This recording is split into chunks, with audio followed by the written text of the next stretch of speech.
이스라엘 백성들이 애굽에서 나오는 과정도 극적이었지만 문제는 애굽에서 나왔다고 해서 모든 것이 끝난 것이 아니었습니다. 바로 왕의 군대를 재정비하여 이스라엘 백성들을 추격하여 옵니다. 문제는 홍해 바다가 가로막혀 있습니다. 진퇴양난입니다. 앞으로 나아갈 수도 없고 그렇다고 해서 뒤로 돌아갈 수도 없는 상황입니다. 일이라고 하는 것이 생각한 대로 술술 잘 풀리면 좋겠지만 때로는 극적인 순간을 만날 때가 살아보니 참 많은 순간들이 있었던 것 같습니다. 그럴 때 이스라엘 백성들처럼 우리 역시도 가슴 졸이게 됩니다. 그리고 그 순간을 벗어났을 때의 성취감, 은혜, 오래 가야 하는데 은혜의 순간은 매우 짧은 것 같습니다. 극적인 순간의 은혜, 하나님의 은혜로 홍해를 육지 건넜던 이스라엘 백성들과는 달리 뒤쫓아오던 애국 군대는 그만 홍해 바다에 몰살을 당하고 말았습니다. 그렇게 광야로 나왔지만 본질적인 문제에 부딪히고 있습니다. 1차적인 문제입니다. 사람들이 먹고 마시는 이것은 가장 중요한 1차적인 문제입니다. 오늘 본문을 보게 되면 마시는 물로 인하여서 백성들의 원망, 불평이 쏟아지고 있습니다. 22절 말씀을 보게 되면 모세가 홍해에서 이스라엘을 인도하며 그들이 나와서 수르 강야로 들어가서 거기서 사흘 길을 걸었으나 물을 얻지 못하고 마라에 이르렀더니 그곳 물이 써서 마시지 못하겠으므로 그 이름을 마라라 하였더라. 이럴 때 백성들의 마음입니다. 이럴 때 백성들의 마음이 어떠하냐? 24절은 이렇게 표현하고 있습니다. 백성이 모세를 원망하다의 이 말의 뜻을 풀어보면 불평하고 있는 것입니다. 지금 백성들은 모세를 불평하고 있는 것입니다. 모세를 불평하고 있는 것이 아니라 더 나아가서 하나님께 불평하고 있는 것입니다. 출애굽기를 보면서 개인적으로 느끼는 것은 이 사람의 마음이라고 하는 것이 그런 것 같습니다. 우리말에 사람의 마음이 조석으로 바뀐다 하는 말이 있습니다. 사람의 마음이라고 하는 것이 오래가지는 않는 것 같다라는 생각을 해보게 됩니다. 은혜라고 하는 것이 오래가지도 않고 어떤 문제가 발생하며 불평하는 이스라엘 백성들을 보면서 이스라엘 백성들만 그런 것이 아니라 이 땅에 살고 있는 모든 믿음의 사람들의 공통점이 아닌가 하는 생각입니다. 그리고 그 순간을 벗어났을 때는 괜히 우리가 하나님께 불평했다, 괜히 원망을 했다 하면서 후회하는 모습들을 보곤 합니다. 성지 순례를 가게 되면 꼭 들르는 장소가 이 본문의 마라라고 하는 장소입니다. 가서 보면 우물에 돌을 쌓아서 정비를 해 놓았는데 지금도 우물이 있고 물이 있습니다. 사람들은 말합니다. 거기에는 물이 있을 곳이 아니라고 합니다. 왜냐하면 마라라고 하는 곳에서 조금 낮은 곳에 물이 있고 마라는 그곳에서 지대가 조금 높은 곳이라고 합니다. 그렇다면 이 우물은 상당히 높은 곳까지 물이 올라와 있다는 것입니다. 마라라고 하는 말의 뜻을 보게 되면 쓰다는 뜻을 가지고 있습니다. 3일 길을 걸어서 도착하여 보니 물은 있었는데 지금 마실 물이 없었고 그 물을 마셔보니 쓰다는 것입니다. 웬만하면 조금 써도 갈증 때문에 마실 수 있겠지만 지금 3일 정도 물을 마시지 못한 상태입니다. 그럼에도 지금 그 물은 마실 수가 없었습니다. 사람들이 모인 곳에는 어느 시대든 무엇을 먹을까, 무엇을 마실까 하는 문제입니다. 먹고 사는 문제는 어느 시대든 중요한 문제입니다. 오늘도 우리는 무엇을 먹을 것인가, 무엇을 마실 것인가, 그 고민이 대부분의 고민입니다. 본문에 나오는 원망이라는 말씀이 출애굽기와 민수기를 보게 되면 무려 13번이나 나오는 단어입니다. 이스라엘 백성들이 어려움에 부딪히게 되면 어김없이 하나님을 원망합니다. 하나님을 원망한다는 것은 하나님을 신뢰하지 않는다는 의미이기도 하며 하나님께서 베풀으신 그 은혜를 지금 잊어버렸다는 의미이기도 합니다. 그 원망 속에는 하나님은 지금 잊어버린 것입니다. 하나님은 온데간데 없는 것입니다. 15장을 보게 되면 두 가지 마음을 우리에게 보여주고 있습니다. 하나는 찬송입니다. 다른 하나는 불평과 원망입니다. 홍해의 기적을 경험했을 때는 찬송을 불렀던 이스라엘 백성들이 일주일도 지나지 않았습니다. 3일입니다. 3일 만에 지금 찬송이 원망과 불평으로 바뀌고 있는 것을 우리는 보고 있습니다. 기쁘고 좋은 일이 생기면 하나님이 최고라고 우리는 고백하다가도 문제에 부딪히게 되면 하나님께서 함께 하시는지, 하나님께서는 나의 기도를 듣고 계시는지 우리는 의심부터 합니다. 믿음으로 산다는 게 그래서 어려운 것 같습니다. 때로는 마음에 속상한 일이 생기고 육체적으로 힘든 일이 생길지라도, 때로는 원한대로 일이 풀리지 않는다 할지라도 하나님을 원망하지 말고 하나님을 신뢰하고 기도하는 삶과 태도는 매우 중요한 것 같습니다. 그러기에 불평과 원망이 꿈틀거릴 때 그것을 바꿀 수 있는 것이 믿음밖에 없는 것입니다.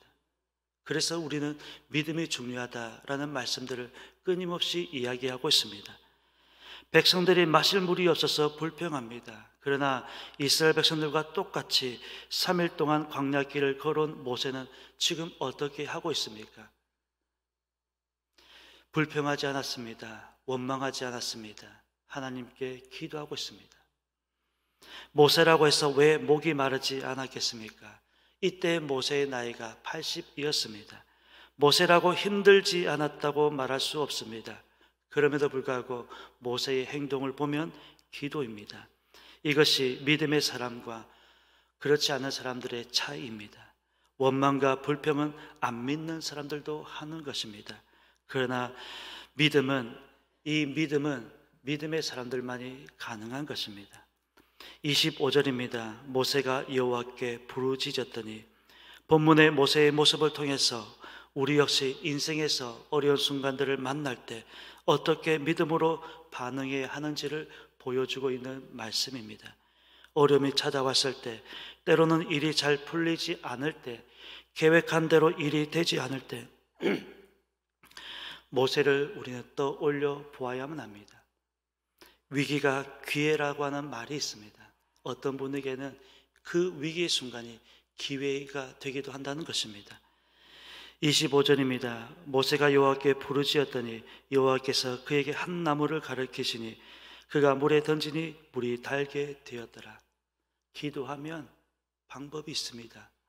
기도하면 길이 있습니다. 불평과 원망하던 그 순간에는 전혀 길이 보이지 않았습니다. 그러나 기도해 보니 지금 길이 보이고 있는 것입니다. 26절을 말씀합니다. 너희가 너희 하나님 나 여호와의 말을 들어 순종하고 내가 보기에 의를 행하며 내 계명에 귀를 기울이며 내 모든 규례를 지키면 내가 애굽 사람에게 내린 질병 중 하나도 너희에게 내리지 아니하리니 나는 너희를 치료하는 여호와임이라. 너희가 내 말을 잘 듣고 순종하면 모든 질병 중 하나도 너희에게 내리지 않겠다고 하셨으며 나는 너희를 치료하는 여호와이다 하는 말씀을 오늘 이 사건 말미에 우리에게 들려주고 있습니다. 치료한다는 말씀이 단순히 물을 달게만 한다는 것이 아닙니다. 지금 이 말씀 속에서는 애굽 사람들에게 내렸던 질병 중에 하나도 내가 너희에게 내리지 않겠다라고 하는 말씀이며, 더 나아가서는 하나님만이 모든 문제의 해답이라는 것을 보여주고 있습니다. 하나님께 기도하면 모든 길을 열어주실 것이고, 하나님께 기도하면 우리에게 막혀진 담들이 허물어질 것이고, 하나님께 기도하면 우리의 문제가 해결이 된다는 것을 보여주고 있습니다. 이스라엘 백성들이 아무리 힘든 광야 길이었지만 하나님을 신뢰하고 하나님의 말씀에 순종하면 하나님께서는 반드시 치료하여 주신다, 모든 문제를 해결하여 주신다 하는 메시지를 들려주고 있습니다. 어떤 분의 말을 빌려보면 이스라엘 백성들이 걸었던 광야가 우리의 인생길과 다르지 않다는 말씀을 하고 있습니다. 그럴 때 하나님을 의지하는 믿음이 필요하다고 말씀하고 있습니다. 여러분, 이 믿음은 계속해서 우리는 강조하고 있습니다. 믿음만이 하나님을 바라보게 하며 믿음만이 하나님을 신뢰하게 하며 믿음만이 하나님의 말씀을 순종하게 만든다는 것입니다. 지금은 믿음이 필요한 시대입니다. 믿음이 필요한 시대를 우리는 살아가고 있습니다. 하나님을 믿는다라고 할 때 이 믿는다는 단어 속에서는 하나님의 말씀에 순종한다는 의미도 담겨져 있습니다. 하나님의 말씀을 믿는다는 뜻도 담겨져 있습니다. 우리의 각자가 처한 상황은 다르지만 중요한 것은 지금 하나님께서 우리에게 보고 싶은 모습은 바로 믿음의 순간들입니다. 그럴 때 우리의 입술입니다. 우리의 마음입니다. 지금 우리의 입술과 우리의 마음이 어떠하냐? 지금 하나님께서 그것을 바라보고 계신 줄로 믿습니다. 우리의 믿음만이 불평과 원망이 아니라 하나님을 보게 하며 믿음만이 불평과 원망이 아니라 하나님을 신뢰하게 만든다는 사실입니다. 그러므로 오늘 하루도 불평과 원망보다는 믿음으로 하나님께 나아갈 수 있는 그런 저와 여러분들의 삶이 되었으면 좋겠습니다. 믿지 않는 사람들 그들과 똑같이 합세하여서 불평과 원망이 아니라 그들 말보다 하나님의 말씀에 순종해서 또 하나님께 감사하면서 믿음으로 나아갈 수 있는 오늘 하루의 삶이 되었으면 좋겠습니다. 그리하여 우리 앞에 가로막고 있는 모든 문제들을 다 해결받는 오늘 하루의 삶이 되시기를 예수님의 이름으로 축원합니다. 기도드리겠습니다. 하나님, 은혜를 감사드립니다. 오늘 새벽에도 우리의 단잠을 깨워주시고 이곳 하나님께서 그 이름을 두신 하나님의 성전으로 우리의 걸음을 인도하여 주시니 감사드립니다. 특별히 이 새벽에도 하나님께 기도합니다. 찬송합니다. 하나님, 기도와 찬송이 오늘 하루뿐만 아니라 일평생 이어질 수 있도록 은혜 더하여 주옵소서. 때로는 꿈틀거리는 불평과 원망의 순간들, 그 순간들을 믿음으로 잘 이겨나갈 수 있는 우리의 삶이 되게 하여 주시옵소서. 우리 하나님께서 듣고 싶어하는 그 고백은 우리의 믿음의 순간들임을 잊지 않게 도와주옵시고 입술로라도 우리의 마음속으로도 꿈틀거리는 불평과 원망을 떨쳐버릴 수 있는, 이겨나갈 수 있는 믿음의 사람들이 될 수 있도록 인도하여 주시옵소서. 오늘 새벽에도 귀한 찬양 올려드렸습니다. 천사 찬양대 찬양 가운데도 함께하여 주옵시고 하나님을 찬양하기에 부족함이 없도록 우리의 건강과 믿음 지켜 주옵소서. 감사드리며 예수님의 이름으로 기도드립니다. 아멘.